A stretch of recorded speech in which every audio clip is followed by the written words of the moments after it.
Hello, everyone, and welcome to day 2 of Colorectal Cancer Canada's Community Conference. We had an amazing day yesterday.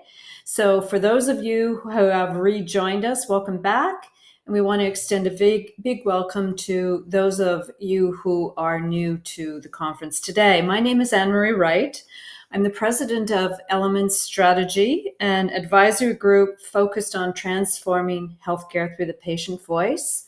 I'm also very pleased and privileged to be your host and moderator for this wonderful conference.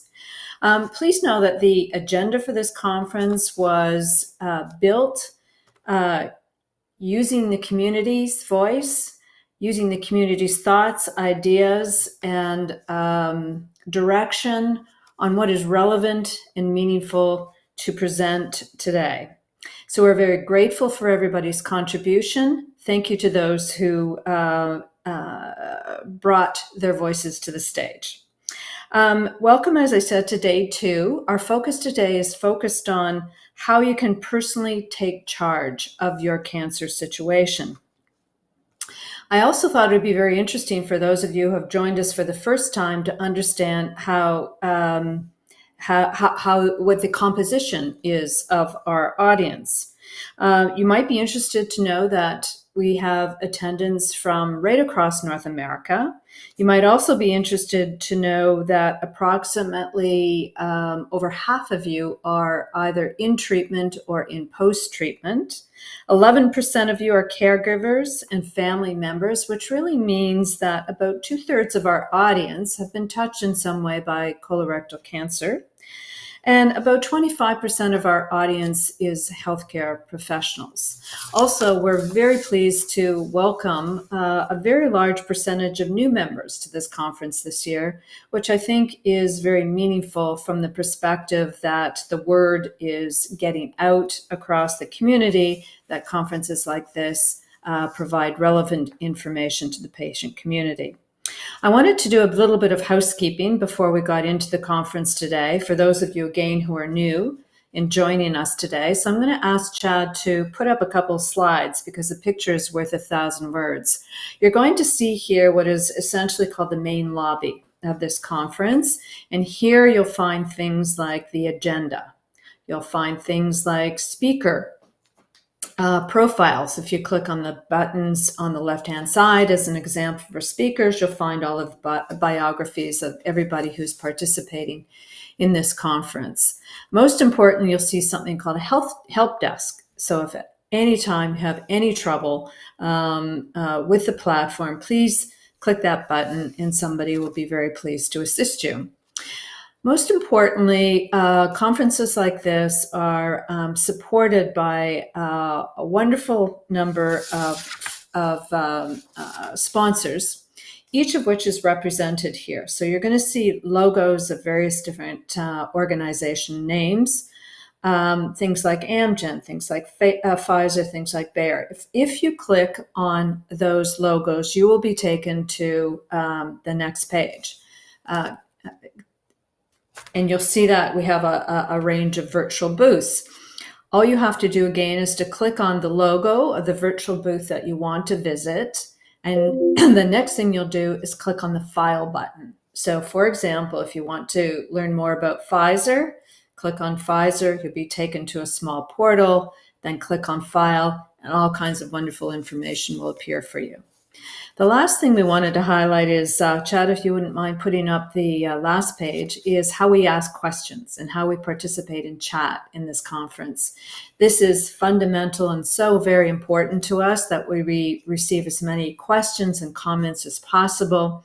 The chat is being monitored throughout the conference. At the end of each session today, there'll be a Q&A period. I will see all of the questions and we'll do our very best to get to as many questions as possible. Those questions that we do not get to will be kept and the CCC team, and I might add a very amazing CCC team, will be able to get back to you with answers to your questions if they are not answered as part of the session. So I hope that clarifies all of the logistics today. And please, we welcome any and all participation through both the chat and the question facility on the platform. Without further ado, I would like to introduce you to Barry Stein, who is the President and CEO of Colorectal Cancer Canada.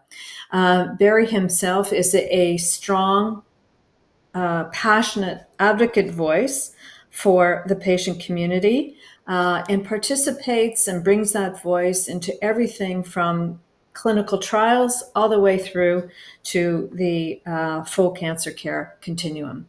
Barry is going to share with you a little bit of a summary from yesterday's amazing presentations, and as well as introduce you to the Colorectal Cancer Organization. Over to you, Barry. Thanks so much, Anne-Marie, and welcome everyone to the second day of our second annual Cancer Community Conference. I'd like to take this opportunity to warmly welcome once again our guest speakers today and to thank you for taking the time to be here with our community. And once again, to all of our wonderful sponsors and community partners, many of you can see in the exhibition hall today, as well as in the virtual lobby. Thank you all for your generous support and your participation. And a very special thank you to our patients and caregivers and a patient caregiver committee members who ensured that we cover the most relevant topics during the course of our meeting today. And finally, thank you to our dedicated staff who look after everything that we do and every detail to ensure the success of this meeting. During yesterday's sessions, we heard perspectives on treatment, both from our health professionals and some of the most incredible patients from across the country. I'm sure you were moved by their stories as much as I was throughout the day. We even learned about the importance of humor and stretching to relieve stress during our breaks. From our multidisciplinary care team, we talked about individualization of treatment and how important it is to ask questions up front to the team so that your goals and preferences are understood and so that you could participate in shared decision making. We also heard about the importance of knowing about clinical trials early on and that they can answer important questions on improving outcomes and quality of life. Models for developing clinical trial navigators are being developed so that more patients can find trials that are suitable for them, and the importance of knowing your molecular profile so that you can help navigators identify appropriate trials for you. We also heard from a multidisciplinary care team about new approaches to treatment, and we gained insights on how to work together to obtain the right information from them throughout your care pathway. And it's so important to have this interactive discussion and iterative discussion with family members and the care team themselves. And finally, we heard from patients post-treatment about the emotional and physical impact of the disease and treatment on them, and how important it is to take personal ownership and give meaning to your life and treat yourself kindly. I'm looking forward to participating in today's sessions as well, and to ensuring that all of your questions are answered. This meeting is specifically designed to address your questions, so please don't be shy to address them in the chat or in the question and answer section of the website. So thank you all for being here today, and enjoy today's sessions.